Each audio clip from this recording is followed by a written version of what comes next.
Storm Bram brought pre-Christmas misery across Ireland, as thousands of commuters had their travel plans thrown into chaos. The powerful South Atlantic weather front swept over Ireland, with a status orange wind warning in place for all 26 counties. The south was the first to be hit, and by lunchtime, almost 25,000 homes were left without power. It's expected that by the time Storm Bram departs Irish shores, over 40,000 homes and businesses will have lost power.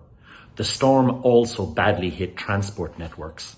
Several rail services were cancelled as tracks were left flooded in Waterford, and a tree closed the Mallow to Kerry line in North Cork. Dozens of bus services were also hit as fallen trees closed roads. Over 70 schools closed or closed early because of fears of the winds associated with Storm Bram. All were located in exposed coastal parts of the south and west.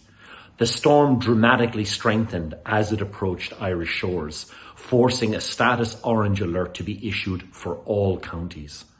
Major concern has also focused on flooding, as Storm Bram brought very heavy rainfall just 36 hours after another band of torrential rainfall hit Ireland. Luckily, the storm surge, which coincided with high tide, did not cause major flooding, though several low-lying quays in Cork city centre had to be closed.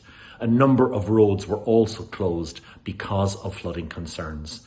Water Safety Ireland and the Coast Guard have warned people not to approach any lakes, rivers or streams over the coming days, as all are expected to be transformed into raging torrents because of the sheer volume of water that has fallen over recent days.